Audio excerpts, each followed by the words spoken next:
तो ज्यादा न हो सके तो जिस दिन हमको भगवान सत्यनारायण स्वामी की कथा सुनना हो उस दिन अवश्य ही हमको सत्य का पालन करना चाहिए, तभी इस व्रत का फल हमको प्राप्त होता है। एकदा नैमिषारण्ये ऋषयः शौनकादयः प्रमुख्यमुनयः सर्वे सूतं पौराणिकः खलु। एक बार नैमिषारण्य तीर्थ में शौनक आदि ऋषियों तथा मुनियों ने पुराण शास्त्र को जानने वाले श्री सूत जी व्यास जी महाराज जी से कहा कि भगवान, हम कोई ऐसा पूजन पाठ जानना चाहते हैं, ऐसा व्रत जानना चाहते हैं जिसको करने के बाद हम लोगों को बार बार कोई पूजन पाठ ना करना पड़े और हम सब मनुष्य भाइयों का कल्याण भी हो जाए। कोई ऐसा पूजन हो तो कृपा करके हमसे बताइए।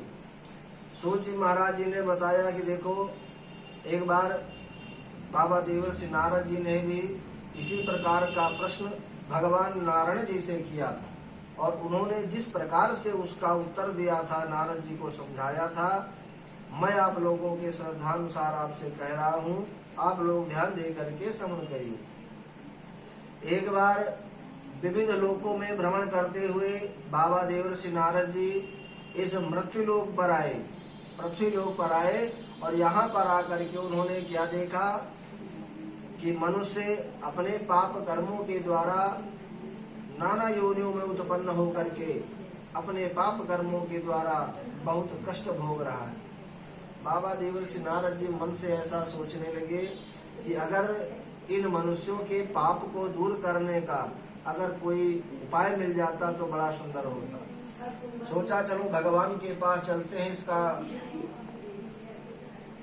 जो समाधान है वो भगवान के पास ही मिल सकता है।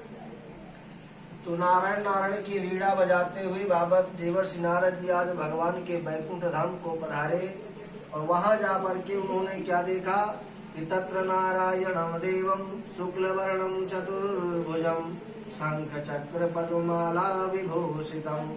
वहां पर जाकर के बाबा देवर्षि नारद जी ने क्या देखा कि सांवली सूरत वाले भगवान का दर्शन किया। उनके 4 भुजाएं हैं और चारों भुजाओं में क्रमशः शंख चक्र गदा और पद्म की माला, कमल की माला शोभायमान है।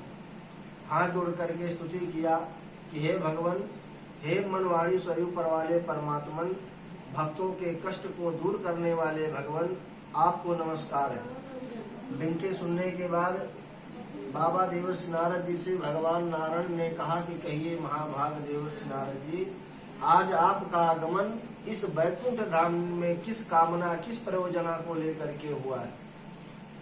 बाबा देवर्षि नारद जी ने कहा कि भगवान, आपने जीवों को मनुष्य के रूप में जन्म तो दे दिया है, परंतु मनुष्य का जीवन ही पाप कर्म में लिप्त होता है। जाने और अनजाने में मनुष्यों से अनेकों पाप हो जाया करते हैं और उन्हीं पापों का प्रायश्चित भोगते भोगते इस कलयुग की 100 वर्ष की आयु में मनुष्य केवल पाप भी करता है और उन्हीं पापों का प्रायश्चित भोगता रहता है, यानी दुखी रहता है, कष्ट भोगा करता है। इसलिए भगवान, अगर उनके कष्ट को दूर करने का, उनके दुख को दूर करने का कोई आपके पास उपाय हो तो कृपा करके हमसे कह दीजिए। बड़ी आशा से प्रभु हम आपके पास आए।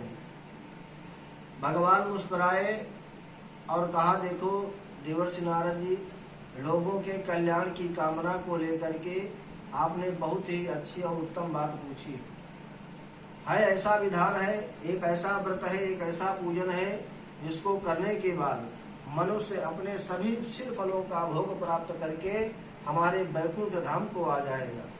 बाबा देवर्षि नारद जी बड़े प्रसन्न